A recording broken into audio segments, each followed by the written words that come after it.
Hey, yo, what's up? It's your boy, sir, of the 2020 Podcast, LLC. Please say the LLC. And before you listen to this episode, I just got to let you know, I need you to stop what you're doing. Go to blkrenaissance.com, and I need you to shop for the culture. That's right. Anytime you use the promo code LLC20 at Black Renaissance Clothing's website, you will get 20% off your order. Off rip, no questions asked. So do me a favor and do it for the culture. Peace. Hey, this is KJ, and I have a question for you. When was the last time you got something nice for yourself? That's what I thought. So why not visit www.theblurredsyndicate.com and get something that will help you express who you really are. They've got shirts, mugs, purses, mouse pads, and even aprons for the grillers of the family. So if you're a fan of anime, pro wrestling, or hell, even the Golden Girls, the Blurred Syndicate has got you covered. Also, if you use the code LLC20 at checkout, you'll get 20% off your order. So what are you waiting on? I got mine. Come get yours. And remember to join the BS.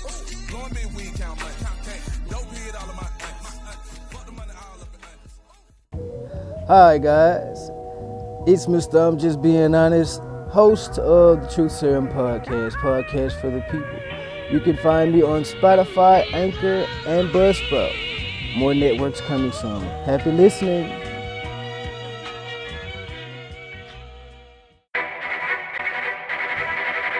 The self-destruct sequence has been activated. Repeat, the self-destruct sequence has been activated. This sequence may not be aborted. All employees proceed to the emergency car at the bottom platform.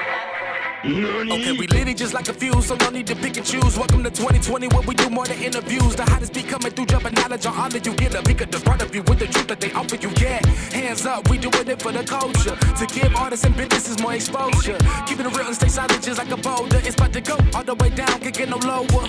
Chasing my dreams, know that they get no slower. But if I stay running, I promise they getting closer.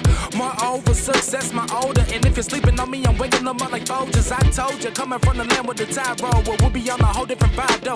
We like to ride slow and keep our windows tinted so you really can see us like Stevie Wonder waking up with his eyes closed. Yeah, got the kind of flow that rock the boat. On my 16s of pounds of dope. And if you figure you can hang with me on the mic, then grab some rope. Matter of fact, better grab some hope. While you at it, we keep it live, it's time to tune in. Turn up the sound on what you're using. It goes so hard, I think it's bruising. The show is 2020, no need to zoom in. Yeah. Hey, yo, what's up? It's your boy, sir, of the 2020 Podcast, LLC. Please say the LLC.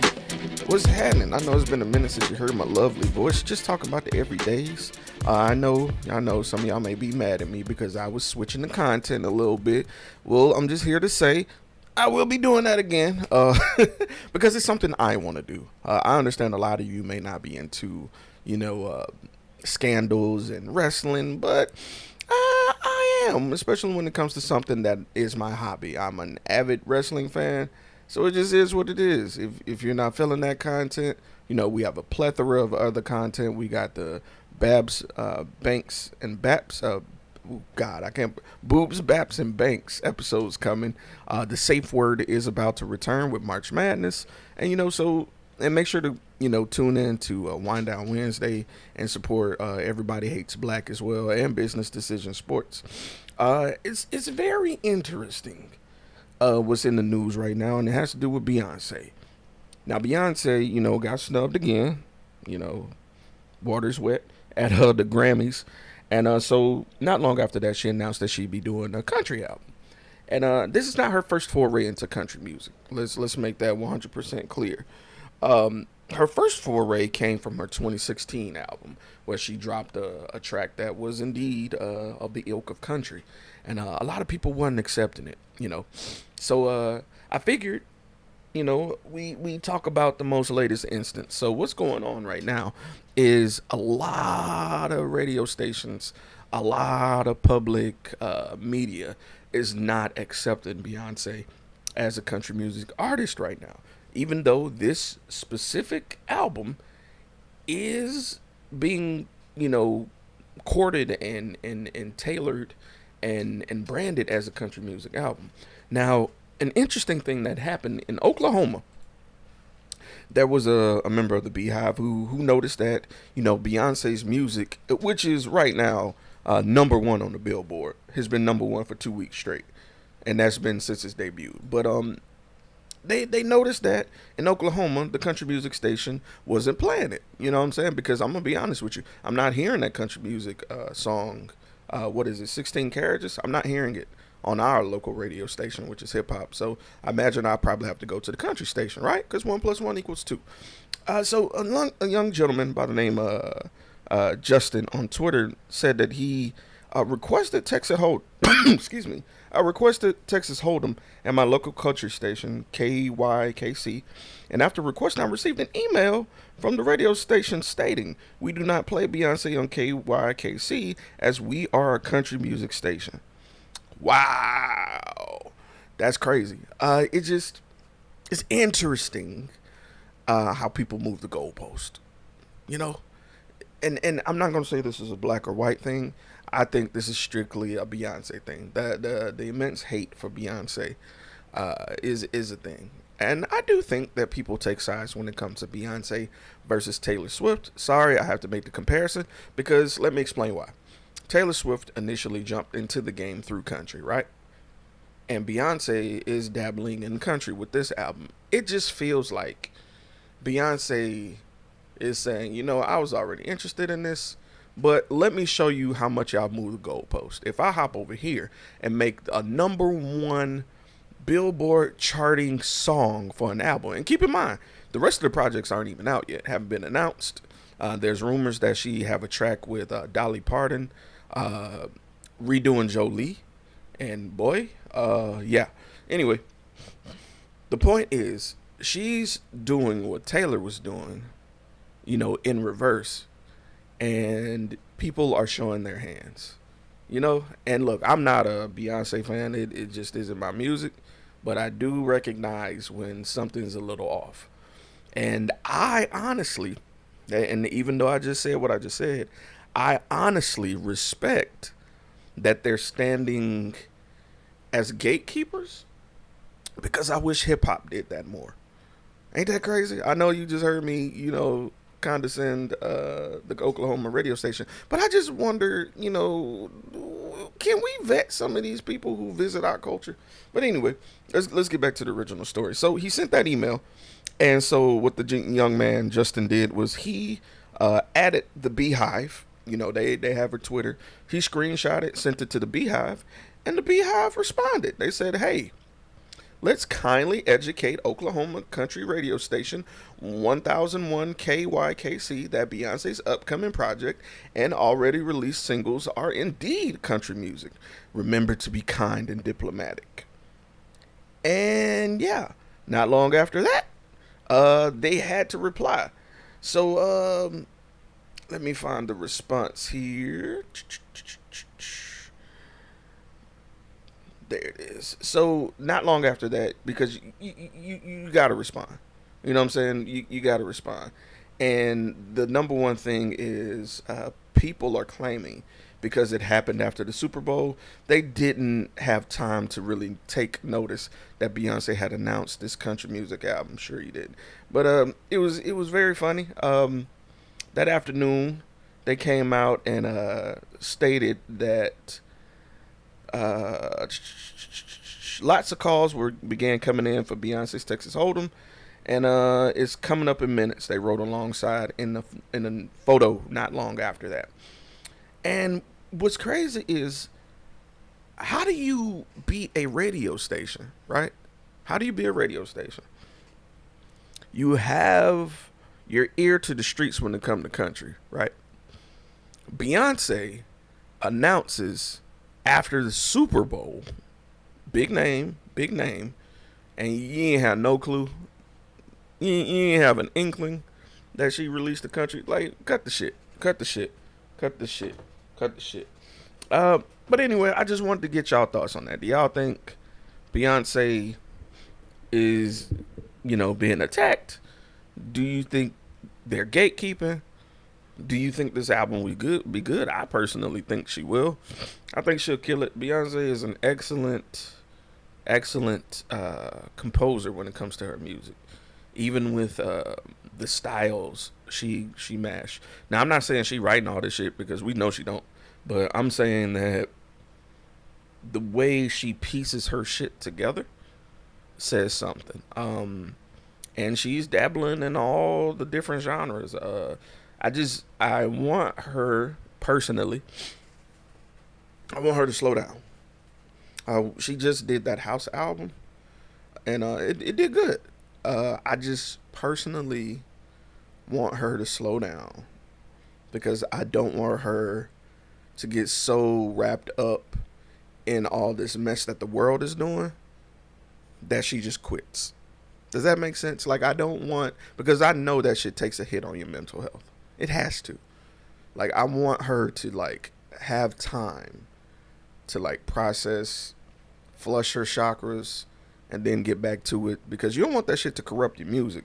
And I'm gonna be honest with you, that is a fear in the back of my mind. I don't want her music to be corrupted by being petty, because let's be for real, she draws inspiration from shit that's really happening. You know what I'm saying? And I'm not saying don't tell your story, but make sure you're in a place where you're flushed and healed and ready to speak on it. You know, that's all. That's just my concern. You know, I'm gonna sip my coffee for a sec. Hold on. In other news, I went to the doctor because I want to focus on my health now. I gotta take care of me. I'm about to be 37 this year, so I gotta kind of take shit serious. And got some information. My cholesterol is like right at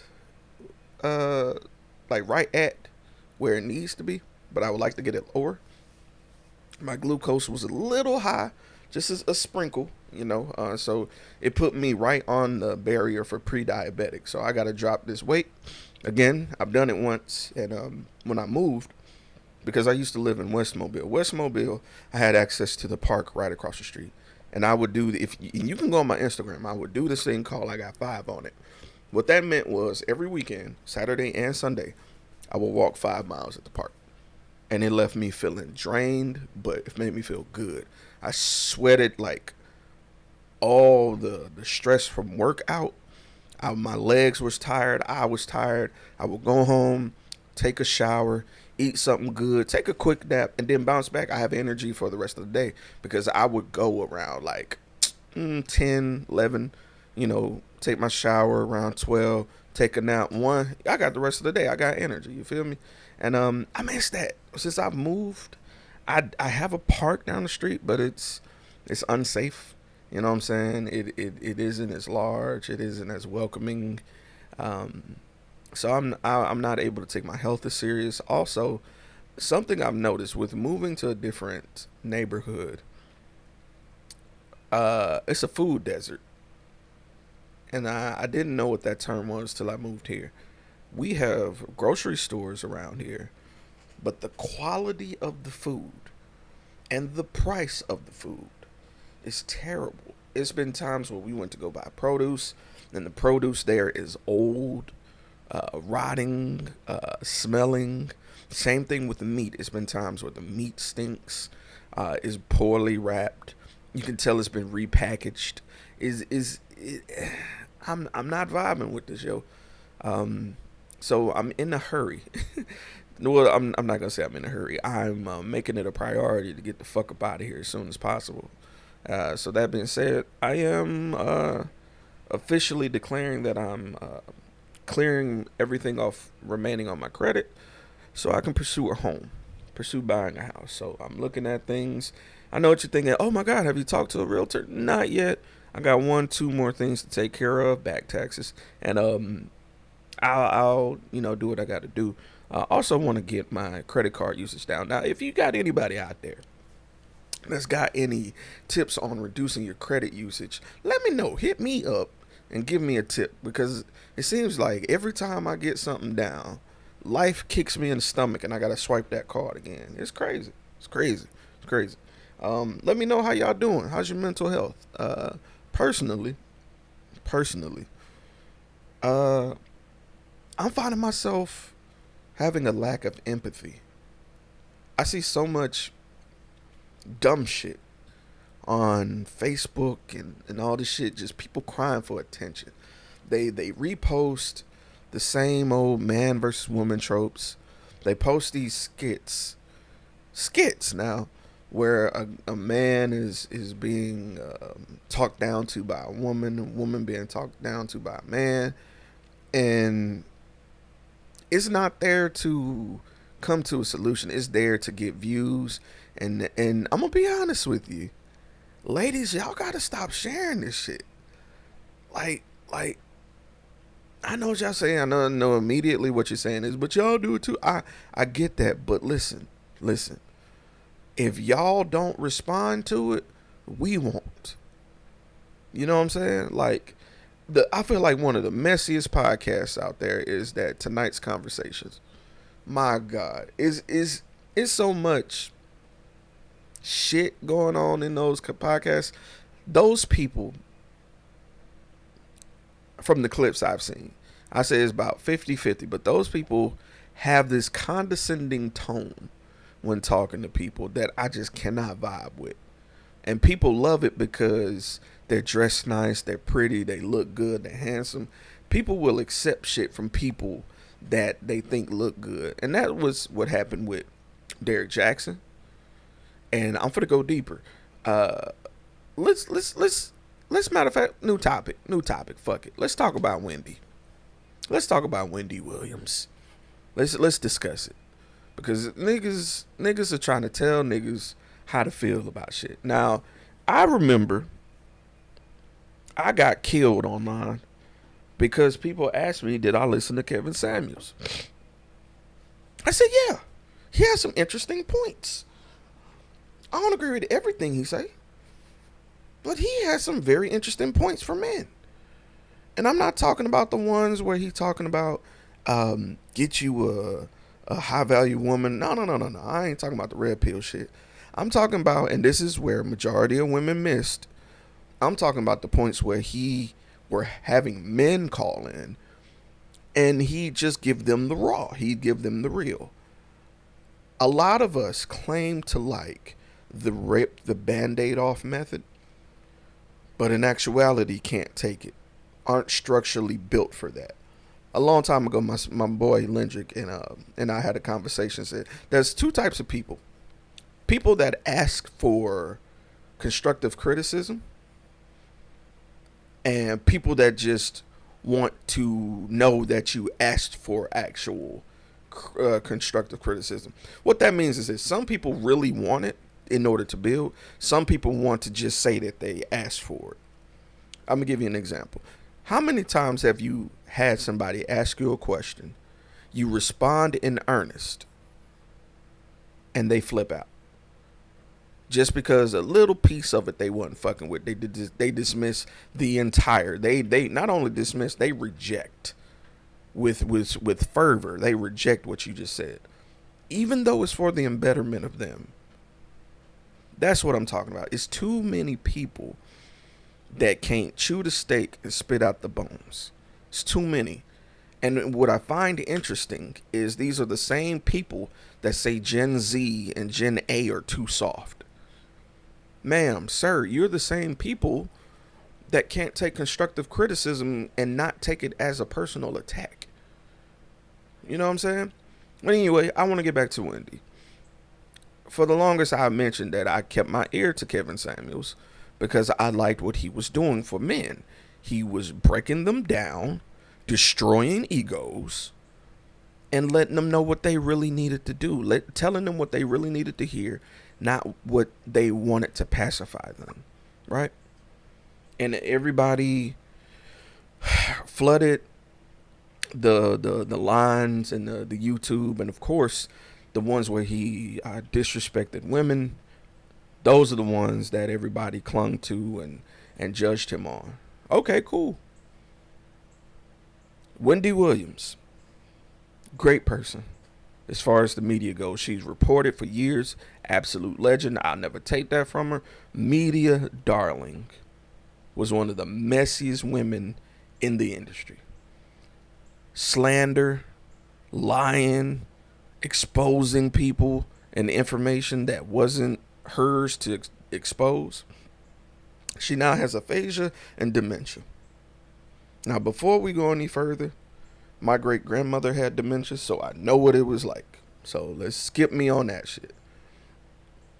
I know what it's like to have somebody forget how to talk, forget how to eat, and just remain bedside. You know what I'm saying? Like, excuse me, not bedside, bedridden. You know? It's yeah, I know, and it's hard to watch someone forget you and forget. Anyway, my point is this: just because you are going through something, you don't get to dictate how someone receives you. When Kevin Samuels died, motherfuckers was cheering, motherfuckers had nothing to say, motherfuckers had no sympathy. Right. Wendy Williams has a documentary come out. I have nothing to say about it. It's terrible. I hate that she's sick, but I don't feel bad. Unfortunately, I don't have it. You don't get to dictate how people receive someone. I didn't align with her with the way she did things. And now that she's going through something, yes, that's bad. Yeah. And anytime somebody has dementia, that's terrible. But do I have to feel bad? Do I have to express remorse? Do I have to do anything? No. All I got to do is pay taxes, stay black, and die. And look, people try to spin this karma thing too. It's not karma. Karma has nothing to do with how people receive you. Karma has to do with action and reaction. So keep karma out of that. Go and actually read what karma is about.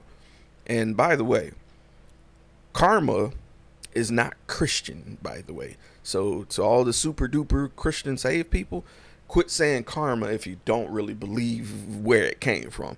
Once you find out where it comes from, come holler at me. But anyway, it's not of Christian origin. Karma is the universe repaying you back for the deeds you've done. She is just sick, yo. She's an alcoholic, and her brain is becoming mush. You feel me? That's not karma. That's just cause and effect. Right? And yeah, she might have been the sweetest person offline, but that doesn't negate what she did. Her rise to fame was at the expense of other people, bro. So if Kevin Samuels get grilled by the same standard, hold Wendy to that same fire, my boy. Yeah, it sucked. It was a Lifetime movie. Yeah, it sucked. Hell, Suge Knight could get dementia, and I'd be like, damn, dementia sucks. Suge Knight's still a terrible motherfucking person. You don't get to dictate. Everybody's trying to tell everybody how to feel. And I'm not trying to do that either. I'm just letting you know that, nigga, you have no say in how somebody receives something or how somebody feels about someone else. You know? And I find it surprising that it's a lot of men who are doing this too. Like, not saying I would expect women. I just find women are more empathetic. But men, like bro, of all people, as hard-lined and as apathetic that we're brought up to be, you know, given this manliness, I find it hard that you don't understand why I'm detached from it. It's just interesting. But anyway, I'm not here to drag this on. Y'all know I like short episodes. That way you keep coming back to hear our sexy voices. Coming up soon, we got a round table with Jess Banks and a good friend of mine, Ari, who's also like my soror, and like, I swear to God, I would flip a mountain open for this chick. She is so dope. She is so warm, so down to earth, and we are working to have a round table. I don't want to give the topic away yet, but it does have to do with men and women, but not in the way that you think. We're going to get to the root of it. But anyway, this has been your boy, Sir. I appreciate you listening. And yes, The Chris Benoit episode is coming. I got my information up. I got everything I need. I'm beginning recording actually right after this, and I will begin releasing it next week. I repeat, the Chris Benoit files, case file, will begin dropping next week. All right? You enjoy your day. It's the weekend. Be safe. Be real. Be all that you can be. In the Army, Reserve. Y'all remember that? Anyway, y'all be dope. Can we put your business out in the streets? People be nosy anyway. So, if you're interested in promoting your business, brand, platform, or whatever it is that you want people to know about, hit us up. Or if you're interested in just sponsoring an episode or two of the Underground Queens podcast, feel free to email us at theundergroundqueens with a Z podcast@gmail.com. Again, that's the Underground Queens podcast @gmail.com. Or DM us on Instagram at the Underground Queens, or you can even hit us up on Facebook at Underground Queens. We look forward to working with you and helping putting your business out in the streets.